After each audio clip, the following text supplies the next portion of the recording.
dedicated to Eastern and Southern Kentucky. This is WYMT Mountain News This Morning.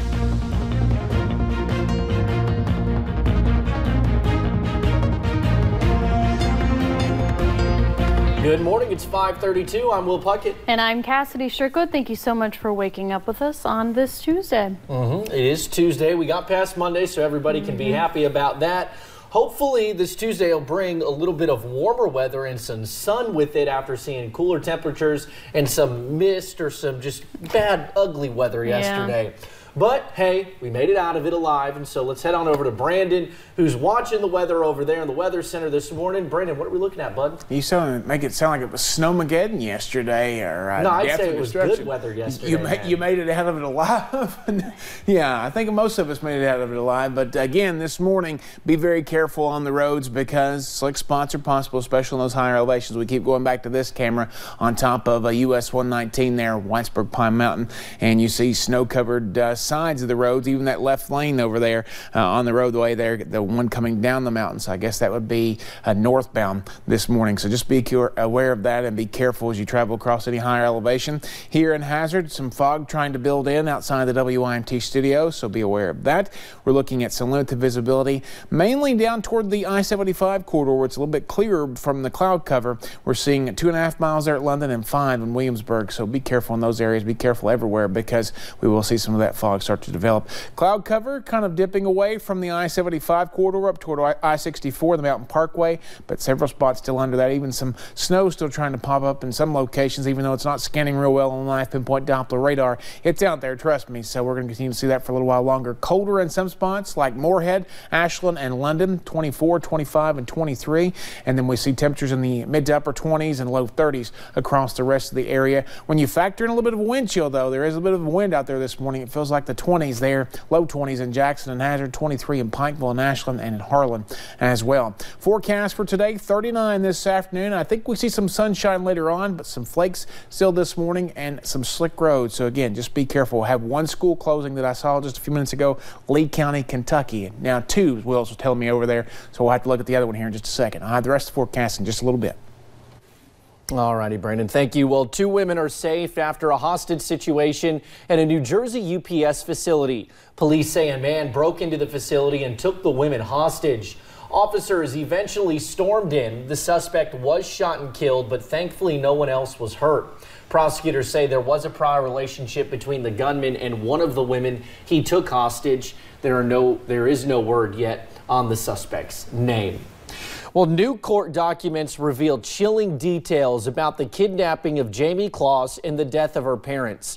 According to a criminal complaint, 21-year-old Jake Patterson killed 2 strangers, so he kidnapped their daughter after seeing the teen get on a school bus. Patterson now faces murder, kidnapping, and burglary charges. Jamie deserves enormous credit as a 13-year-old, and she has such bravery to have done what she had done.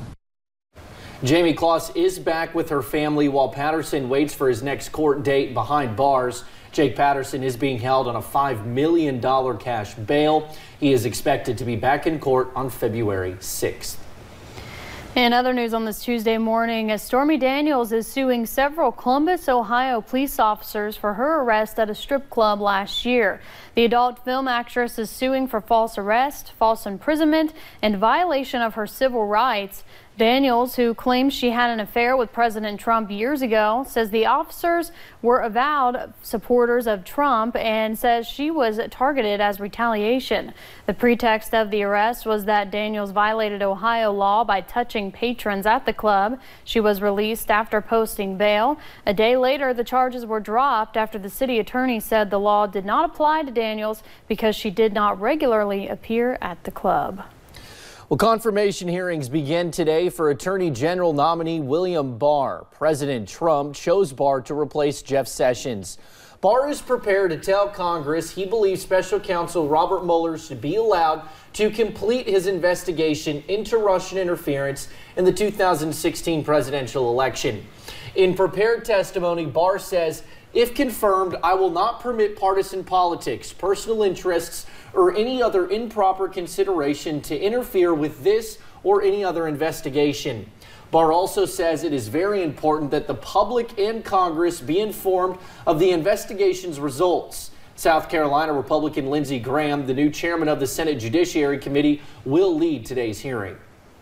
I think he's an outstanding choice, but I want him to be challenged. I know he will be. I just want him to be respectfully challenged. If confirmed, Barr says he will focus on prosecuting hate crimes and enforcing immigration laws, as well as protecting the right to vote and election integrity. Meanwhile, America's top diplomat cut his Mideast trip short because of a family funeral, but not before pressing leaders in Saudi Arabia about the killing of journalist Jamal Khashoggi. Secretary of State Mike Pompeo met with Saudi Arabia's King and Crown Prince for more than an hour yesterday, telling them the Trump administration expects every single person responsible for the death of journalist Khashoggi to be punished. U.S. intelligence suggests Crown Prince Mohammed bin Salman may have ordered Khashoggi's killing. Well, it is now day 25 of the partial government shutdown, and each side continues to dig in. Both sides have refused to budge over $5.7 billion for a wall along the U.S.-Mexico border.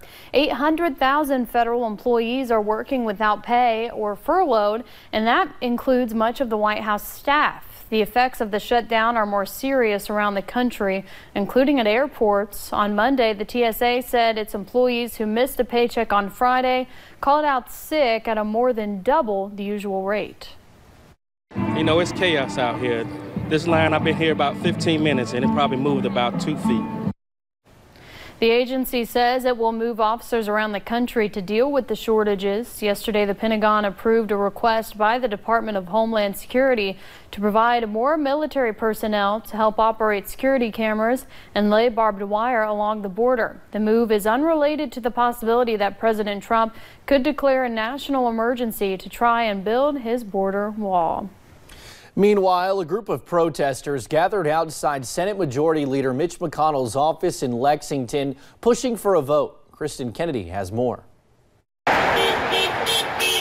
Almost every one of these federal workers has a co-worker struggling to make ends meet. They don't even know if they can even make it to work, yet they're still required to work. Jerry Jackson Jr. is hearing about this problem from co-workers at the U.S. Penitentiary in Big Sandy. Stephen Creech is having the same conversations in Manchester. What do we pay now? Do we pay the mortgage? Do we save gas money to get to work? What do we do? Do we buy the groceries? So now the times is starting to get tough. They're part of the 800,000 workers across the U.S. furloughed. Their jobs are deemed necessary to keep Kentuckians safe, and right now, people like Robin Good are working without pay. We're middle class. We're hardworking, we're American citizens, and we deserve a paycheck. We got bills to pay. We have child care to pay for. We're ordered to go to work, but we're not getting a paycheck to come in to pay for our bills. What these workers want right now is a vote. They are standing outside Senator Mitch McConnell's office, hoping to get his attention and attention from other drivers. He has thousands of constituents working in the federal system here in Kentucky, and we want him to take the vote to the floor.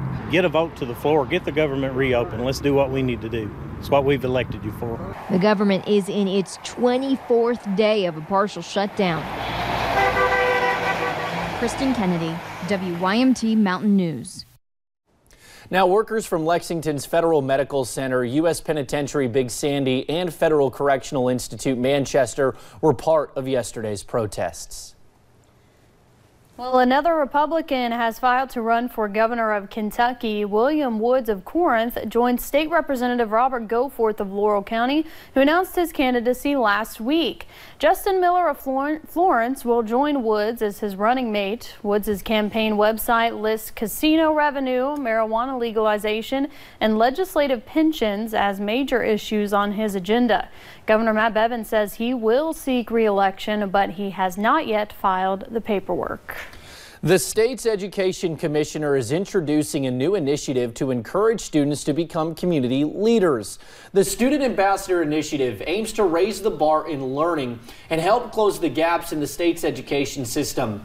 Commissioner Dr. Wayne Lewis says the initiative will ask students to do service projects that promote learning where they live. If we are going to make the type of progress that we have to make with raising the bar, with closing the gap, we need their leadership.